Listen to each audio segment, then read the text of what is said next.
ॐ यतो यतः समीहसे ततो नो अभयं कुरु शन्नः कुरु प्रजाभ्यो भयन्नः पशुभ्यः दिक्कालाद्यनवच्छिन्नानन्तचिन्मात्रमूर्तये स्वानुभूत्येकमानाय नमः शान्ताय तेजसे। ॐ यथेमां वाचं कल्याणीमावदानि जनेभ्यः ब्रह्मराजन्याभ्यां शूद्राय चार्याय च स्वायचारणाय च। ॐ शान्तिः शान्तिः शान्तिः। श्रद्धेय आचार्य दीक्षा शास्त्री जी, श्रद्धेय रश्मि सूफी जी, श्रद्धेय विनोद मित्तल जी, भाई ब्रजेश जी, अन्य सभी सहयोगी, वंदनीय मातृशक्ति भद्र पुरुषों, बहुत सुंदर चर्चा अभी भजन के माध्यम से हम सभी ने सुनी। आप सभी के सहयोग से 16 संस्कार जो भारतीय ऋषियों की खोज है उस पर ये चर्चा चल रही है और अग्निहोत्र को लेकर के पिछले दिनों में हमने चर्चा की। 16 संस्कारों में पहला जो संस्कार है वो गर्भाधान संस्कार है। बहुत सारे जो विदेशी लोग थे, कुछ ऐसे लोग थे, उन्होंने कहा ये तो बड़ी अश्लील बात है कि एक निहायत जो व्यक्तिगत विषय है उसको आप जो है ना संस्कार करते हैं। कोई पंडित जी आएंगे और वो इस विषय पर चर्चा करेंगे और आप किसी को बताएंगे, तो ये तो ठीक नहीं है। लेकिन हमारे यहाँ पर क्या विधान किया गया, क्या बताया गया कि अगर आपने बिना सोचे समझे आपकी कोई संतान हो गई, कितना महत्वपूर्ण ये कार्य है कि जिन मनुष्यों ने जो बच्चा आज जन्म लेता है कल को वो राष्ट्र का कर्णधार बनता है। आज जो बच्चा या हमारे किसी एक लड़के और एक लड़की के, एक पति और एक पत्नी के, एक स्त्री और एक पुरुष के संयोग से जो कुछ होने वाला है उसका जो परिणाम होगा, जो बच्चा सामने आएगा कुछ समय के बाद, वो राष्ट्र का कर्णधार बनने वाला है, वो राष्ट्र को चलाने वाला बनने वाला है, वो अलग अलग कंपनीज को चलाने वाला बनने वाला है, वो विभिन्न ओहदों पर पहुंचने वाला बनने वाला है, वो खेत में काम करने वाला बनने वाला है। तो जब वही व्यक्ति ठीक नहीं होगा, आप देखें हमारे यहाँ ये कहा गया आयुर्वेद में कि प्रज्ञापराधः मूलम सर्व रोगाणाम, कि सारे के सारे रोगों का जो मूल कारण है वो बुद्धि का अपराध है। कोई व्यक्ति आतंकी बन जाता है, कोई व्यक्ति चोर बन जाता है, कोई डकैत बन जाता है, कोई लुटेरा बन जाता है, तो वो जो बनता है, लुटेरा बन जाता है या आतंकी बनता है या कोई करप्ट व्यक्ति बनता है, करप्ट राजनेता बन जाता है या न पढ़ाने वाला टीचर बन जाता है। बना तो टीचर है लेकिन कोशिश इसमें लगा रहता है कि मैं न पढ़ाना पड़े तो ज्यादा अच्छा है, बच्चों से सामना न हो तो ज्यादा अच्छा है।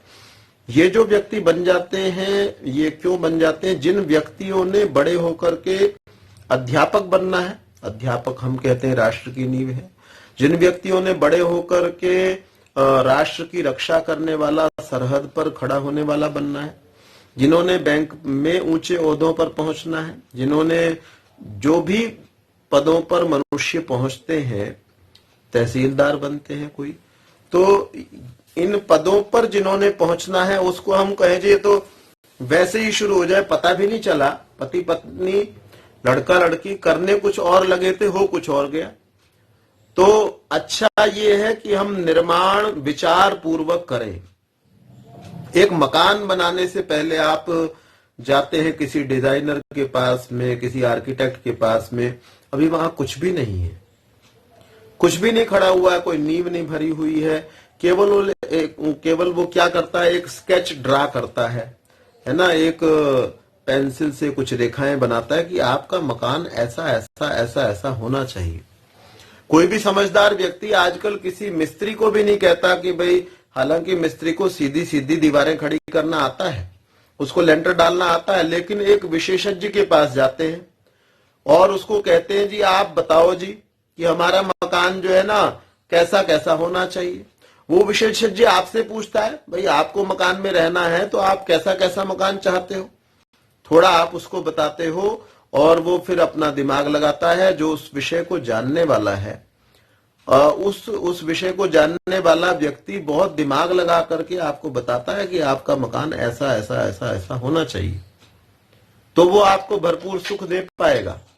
एक मकान के लिए जो छोटा हो या बड़ा हो क्या फर्क पड़ता है। किसी का, आपका जो घर है वो उसका कमरा 10 बाई 12 का हो जाए, 12 बाई 12 की जगह 10 बाई 12 का हो जाए, उससे कितना कितना आपके जीवन पर फर्क पड़ने वाला है। लेकिन उस पर हम कितना चिंतन करते हैं।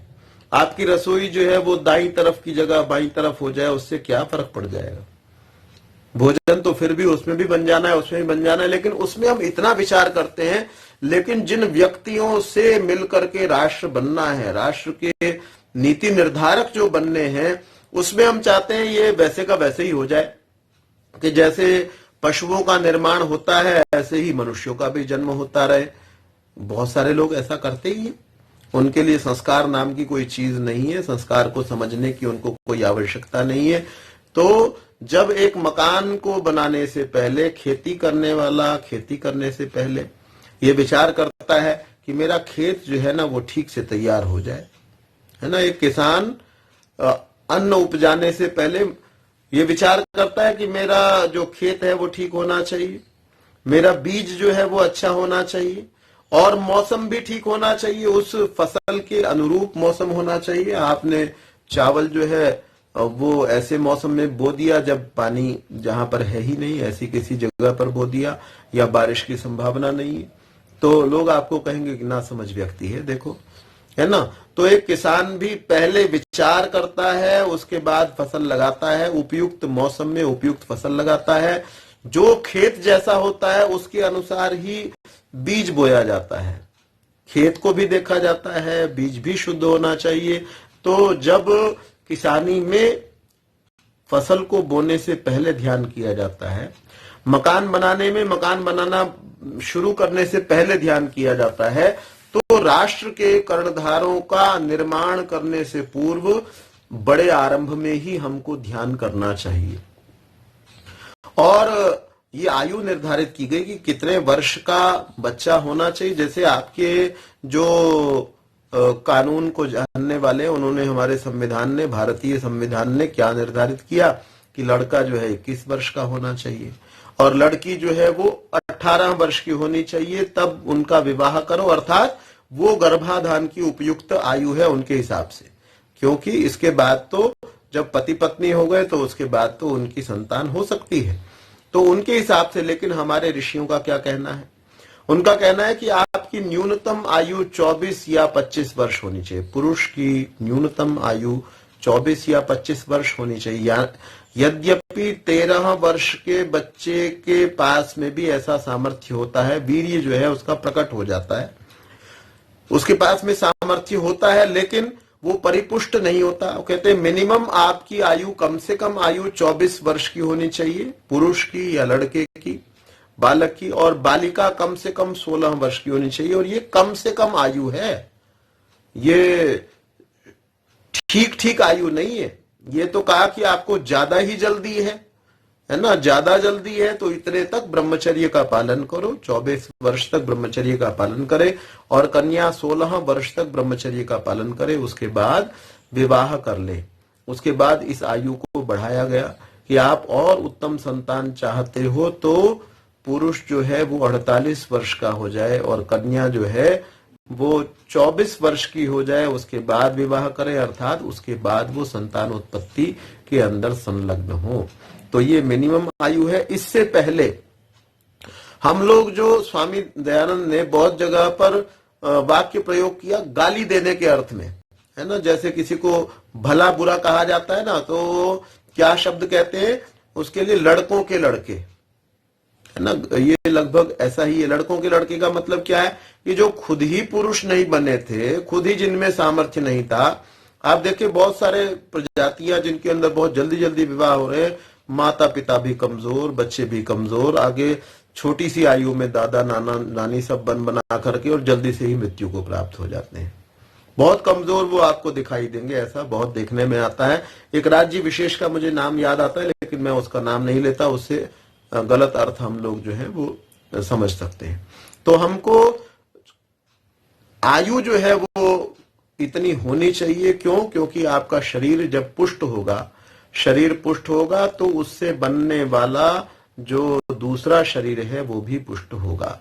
तो ऋषि दयानंद क्या कहते हैं, लड़कों के लड़के। कई जगह पर जब किसी नासमझ को कहना होता है तो लड़कों के लड़के मतलब कि भाई ये खुद ही अभी 20 साल के थे और इसी का फिर बच्चा हो गया।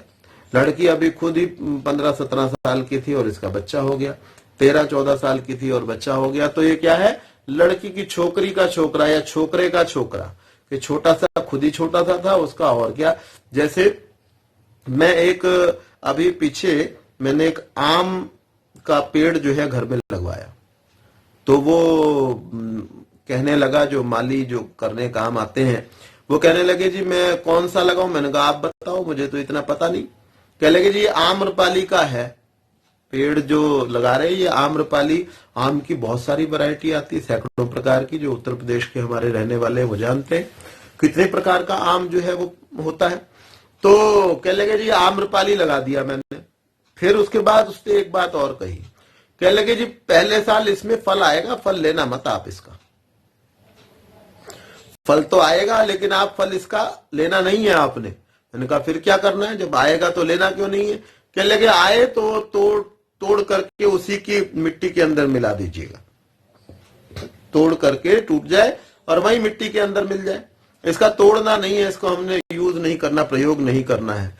कह लगे इससे इसकी ताकत बढ़ेगी। अगर हम इससे फल लेने का पहले साल में कोशिश करेंगे तो फिर ये जो है ना, ये आगे जो है समर्थ नहीं हो पाएगा और इसके फल कभी अच्छे नहीं आएंगे। तो यही बात मनुष्यों के साथ में लागू होती है। एक बच्चे की आयु छोटी थी, आपने उससे फल लेने की सोची कि इससे जो है ना और बच्चों को जन्म दे दें, ऐसी कोई विपत्ति की अवस्था थोड़ी है। तो वो बच्चा जो है कभी खुद भी परिपुष्ट नहीं हो पाएगा।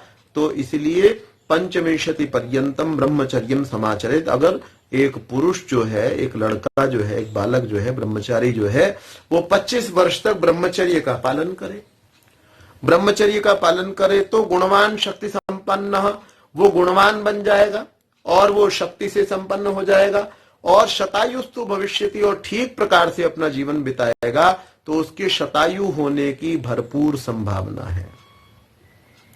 दो प्रकार के विचार चलते हैं।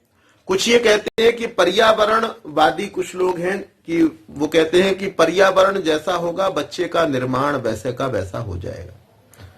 बच्चा कैसा बनेगा, जैसा उसको पर्यावरण वातावरण आप दोगे बच्चा वैसा बन जाएगा। दूसरे प्रकार के लोग हैं वो कहते हैं वंशानुसंक्रमणवादी हैं वो लोग। वो कहते हैं जैसा वंश होगा, पिता दादा परदादा इत्यादि जैसे जैसे होंगे वैसा वैसा बच्चा बनेगा, आप उसमें कोई परिवर्तन नहीं कर सकते।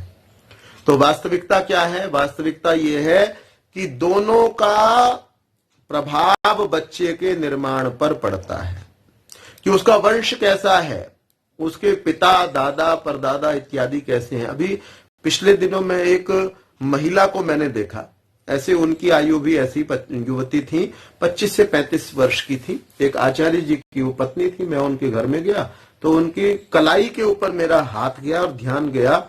वो कलाई जो है ना, महिलाओं की प्रायः कलाई बड़ी कोमल सुकोमल सी होती है, पतली सी होती है। तो कलाई से ऐसा लगा जैसे कोई मजबूत व्यक्ति हो। तो उसके बाद अब महिला के किसी शरीर के किसी भी अंग के बारे में आप नाखून की भी बात करने लगो तो अटपटा माना जाता है। लेकिन मेरा ध्यान गया था, बस दिमाग में था भाई ये क्या बात है, ये शरीर से क्या ऐसी क्या वर्जिश करती हैं जो इतना देख करके ऐसा लग रहा है जैसे कोई पहलवान टाइप हो। फिर बहुत देर बात होती रही, तो बात करते करते खुद ही बात आई कि उनके दादा या कोई जो है वो पहलवानी करते रहे। जो उनकी आचार्य जी की पत्नी थी, उनके दादाजी और इत्यादि जो है पहलवानी। तो ये क्या है, शरीर का ये इसको कहेंगे वंशानुसंक्रमण। वंशानुसंक्रमण की जैसे आपके पिता दादा इत्यादि जैसे कुछ रोग भी जो है वो वंश से चलते हैं, कुछ अच्छाइयां भी जो है वो वंश से चलती हैं। कई लोग, जैसे मैंने एक उदाहरण पहले भी कई बार दिया होगा, एक स्वामी कल्याण देव उत्तर प्रदेश के अंदर हुए। स्वामी कल्याण देव जो है वो उत्तर प्रदेश में। और दूसरा उदाहरण मैं देना चाहूंगा, स्वामी विवेकानंद जी जो रोजड़ के अंदर, गुजरात रोजड़ के हैं।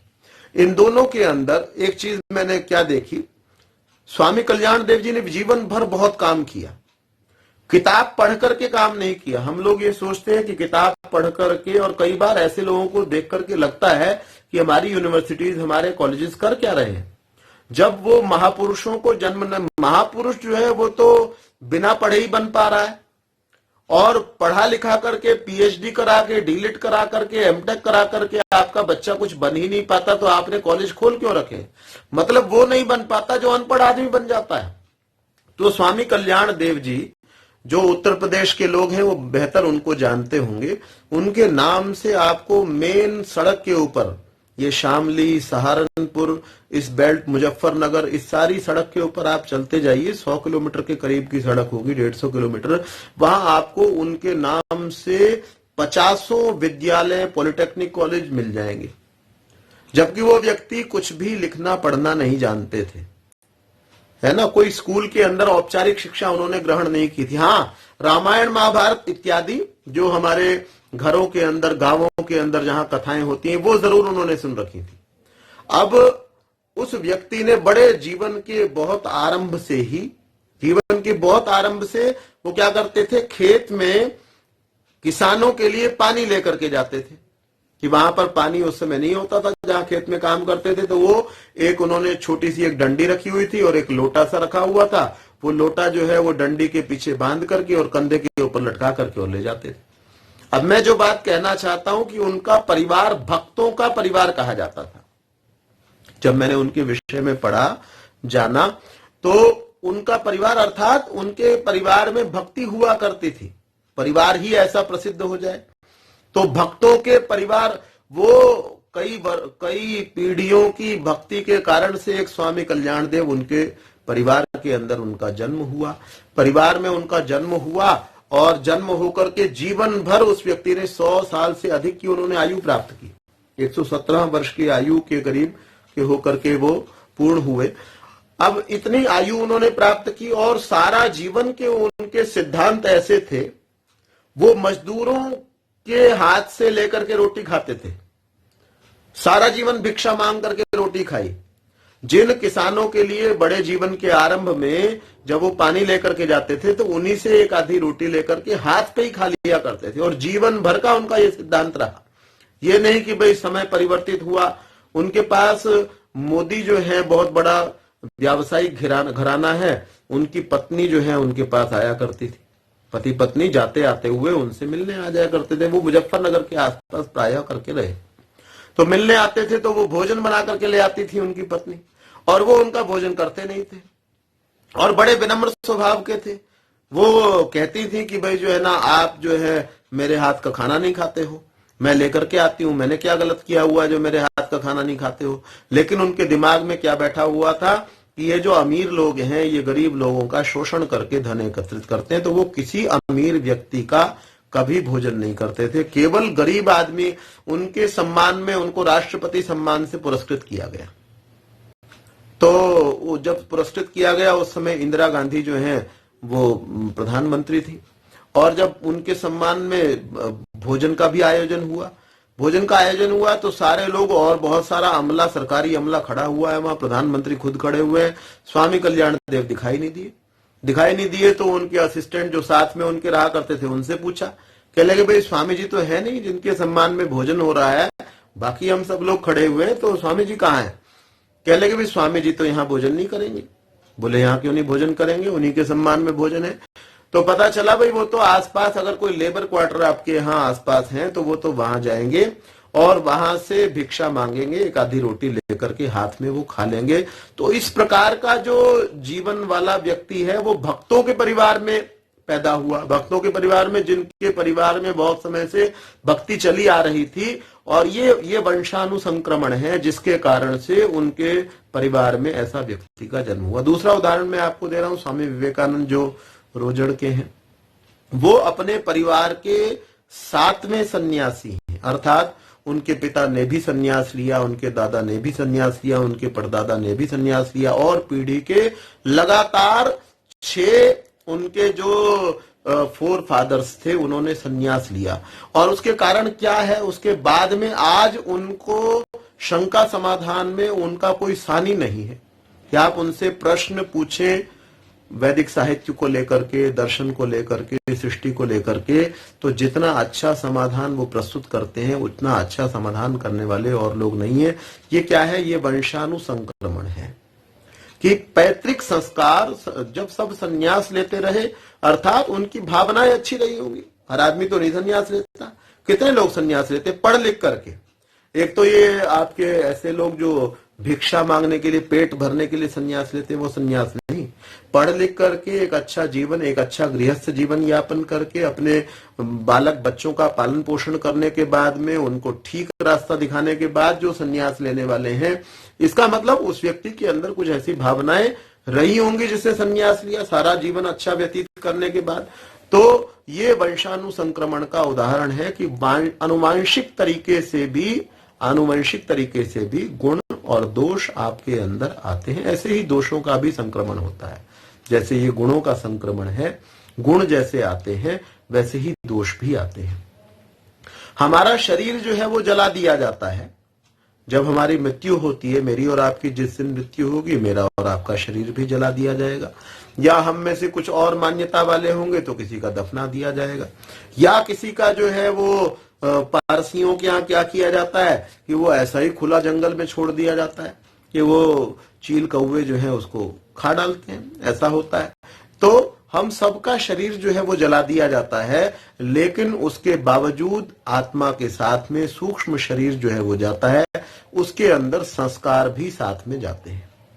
वो संस्कार आपके पूर्व जन्म के संस्कार जो हैं वो साथ में चलते हैं, पूर्व जन्म के संस्कार, और उन संस्कारों से युक्त परिवार में ही आपके जन्म लेने की संभावना होती है। जैसे कोई व्यक्ति जीवन भर ज्ञान के लिए काम करता रहा, ज्ञान की प्राप्ति का ही प्रयत्न करता रहा, उसी को फैलाता रहा, तो ये बहुत संभावना है कि आगामी जन्म यदि उसका मनुष्य का होता है, ऐसे व्यक्ति का जिसने और कुछ ज्यादा गलत कार्य न किए हो, और वो ज्ञान को फैलाने में, ज्ञान को प्राप्त करने में, ज्ञान को देने में लगा रहा हो, तो उसका ज्ञानवान लोगों के परिवार में जन्म होगा।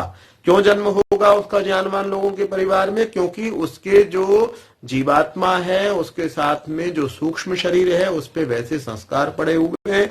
जो चीज जैसी होती है वैसी चीज को वो आकृष्ट करती है ना। जैसे दुनिया के सारे जल बह करके समुद्र में जाते हैं। समुद्र जो है वो कैसा है? समुद्र जल से भरा हुआ है। ज्यादा से ज्यादा जल कहां पर है? समुद्र में है। तो वो चाहे बारिश का जल हो, वो बह करके समुद्र की ओर जाता है, चाहे वो नदियों का जल हो, वो बह करके समुद्र की ओर जाता है, वो चाहे कहीं का भी जल हो, वो उसका झुकाव कहां पर रहता है? समुद्र की ओर झुकाव रहता है। अग्नि कहीं पर भी जल रही हो, सूर्य की ओर जाती है। अग्नि का जो सोर्स है वो क्या है? सूर्य है। सूर्य के पास अधिकतम मात्रा में अग्नि है, तो अग्नि कहीं पर भी जलाइए आप तो ऊपर की ओर जाती है। ऊपर की ओर क्यों जाती है? हम कहते हैं कि सारे पदार्थ जो है वो नीचे की ओर आते हैं। ऐसा नहीं है कि सारे के सारे पदार्थ नीचे की ओर नहीं आते हैं। लोहा नीचे की ओर क्यों आता है? अग्नि ऊपर की ओर क्यों जाती है? क्योंकि लोहा जो है वो पार्थिव पदार्थ है। तो पार्थिव पदार्थ मतलब पृथ्वी के अंदर रहने वाला पदार्थ है। पृथ्वी में कहीं खोदते हैं तो लोहा निकलता है, कहीं पर खोदते हैं तो हीरा निकलता है, कहीं पर खोदते हैं तो तांबा निकलते हैं, कहीं खोदते हैं तो यूरेनियम निकलता है। अर्थात ये सारे के सारे पार्थिव पदार्थ हैं, पृथ्वी के अंदर रहने वाले हैं। इसलिए लोहे को आप कहीं से भी फेंकिएगा वो पृथ्वी की ओर आएगा। हीरे को कहीं से फेंकिएगा पृथ्वी की ओर आ जाएगा, यूरेनियम कहीं से फेंकिएगा पृथ्वी की ओर आएगा, तांबे को, अभ्रक को और सारी धातुओं को कहीं से भी फेंकिएगा पृथ्वी की ओर आएगी। लेकिन अग्नि कहीं पर भी जलाएंगे तो वो ऊपर की ओर जाएगी। क्यों? क्योंकि जिसका जैसा संस्कार होता है वो वैसे ही की ओर जाता है। तो आपने अगर ज्ञानार्जन का, ज्ञान को फैलाने का कार्य किया, अगर आपकी ऐसी इच्छा है कि आगामी जन्मों के अंदर भी मुझे ज्ञानवान परिवारों में जन्म मिले, विद्वान व्यक्तियों के परिवार में जन्म मिले, तो हम सबको क्या करना चाहिए? हमको अगर ऐसी इच्छा है तो ज्ञान के प्रसार का हमको कार्य करना चाहिए। तो ऐसी बहुत ज्यादा संभावना है कि ज्ञानवान व्यक्तियों के परिवार में आपका जन्म होगा। आपको लगता है कि आपको ऐसे परिवार में जन्म मिले जहां पर जो लोग ईश्वर की भक्ति करते हो, आगामी जन्म, तो आपको इस जन्म में ईश्वर की भक्ति करनी चाहिए और ईश्वर की भक्ति का प्रचार प्रसार करना चाहिए। आपको लगता है कि समाज सेवकों के ही परिवार में जन्म मिले, तो आपको इस जन्म में ही खूब समाज सेवा करनी चाहिए, क्योंकि आपके द्वारा किए हुए सभी कार्यों का सूक्ष्म रूप से असर आपके सूक्ष्म शरीर के साथ में, जो शरीर है, संस्कारों का जो शरीर है उसके साथ में, सूक्ष्म शरीर के साथ आपके सारे संस्कार लिपट करके जाने वाले हैं। उसके कारण से आपका आकर्षण ऐसे ही परिवार में बनेगा। आपको लगता है कि आपको धनवान बहुत परिवार में जन्म मिले, है ना, ऐसे परिवार में जन्म मिले जहां धन ही धन हो, जहां सोना ही सोना हो, हीरे पड़े हुए हो और जमीन बहुत सारी हो, तो आपको जमीन का सदुपयोग करना चाहिए। आपके पास अभी अगर कोई जमीन है, आपके पास अभी अगर कोई धन है, तो उसका सदुपयोग, उसका अच्छा उपयोग आप करेंगे तो परमेश्वर की न्याय व्यवस्था के अनुसार आपको ऐसे परिवार में जन्म मिलेगा जहां पर आपको धन पर्याप्त मात्रा मिलेगा, जिससे आप उस धन का पुनः ठीक प्रकार से उपयोग कर सकें। तो वंशानुसंक्रमण के कारण से ऐसा होता है कि एक वंश के अंदर जैसा चला आता है वैसे आप बनते हैं। दूसरा, जैसे संस्कार आप लेकर के जाते हैं प्रायः आप उसी प्रकार के परिवार में जन्म लेते हैं और जन्म लेने के बाद लगभग वैसा विकास आपका होता है। लेकिन दूसरी बात क्या है कि पर्यावरण का भी असर पड़ता है। वंशानुसंक्रमण के उदाहरण में आप ये भी ले सकते हैं कि दो बच्चे जिनको आप एक जैसा वातावरण देते हैं, दो बच्चे जिनको आप एक जैसा, 2, 4, 6 बच्चे एक जैसा वातावरण देते हैं, एक ही माता पिता के घर के अंदर पले बड़े, और उनका जो बाहर जाना आना भी एक विद्यालय के अंदर है और उनकी मित्र मंडली भी माता पिता के जो संपर्क है वहीं पर है, लेकिन वो सारे के सारे बच्चे एक जैसे नहीं बनते। इससे पता चलता है कि इनके अपने लाए हुए संस्कार कुछ भिन्न भिन्न थे, इस कारण से वो वैसे नहीं बन पाए। और वंशानुसंक्रमण के बावजूद भी कई बार कि आप बहुत अच्छे परिवार में जन्म लिया हुआ बच्चा उल्टा भी बन जाता है। कई बार ऐसा भी होता है, कुछ कारणों से, इसको ठीक प्रकार से डिफाइन नहीं किया जा सकता, कुछ कारणों से अलग प्रकार की आत्मा, जीवात्मा जो है वो अलग प्रकार के व्यक्तियों के घर में भी आ जाती है। ऐसा भी देखने में संसार में आता है। तो पर्यावरणवादी क्या कहते हैं कि आपको जैसा पर्यावरण दिया जाएगा आपका वैसा निर्माण हो जाएगा। तो ये दोनों चीजें मिल करके एक बालक का ठीक प्रकार का निर्माण जो है वो करती हैं। तो हमारे हाथ में क्या है, मेरे और आपके हाथ में क्या है कि अपने बच्चों को हम अच्छा पर्यावरण दे पाएं। वो पीछे से क्या संस्कार लेकर के आया है, उन संस्कारों को दबाया जा सके, उन संस्कारों को बदला जा सके, इतना प्रयास हमको करना है, इतना ज्यादा प्रयास करना है कि पूर्व के संस्कार अगर कुछ गलत हैं, अच्छे हैं तो उभर करके सामने आ जाएं और बुरे हैं तो वो दब जाएं और वो दब करके अच्छे संस्कार उसके ऊपर पड़ जाए। इसीलिए ये 16 संस्कार जो हैं वो किए जाते हैं।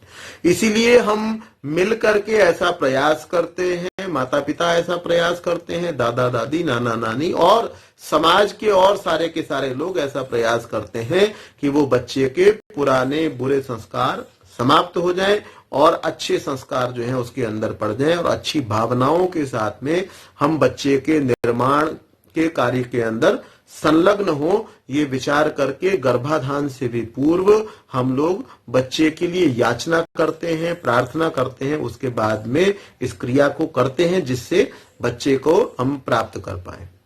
समय इजाजत नहीं देता कि की और कुछ चर्चा आज की जाए।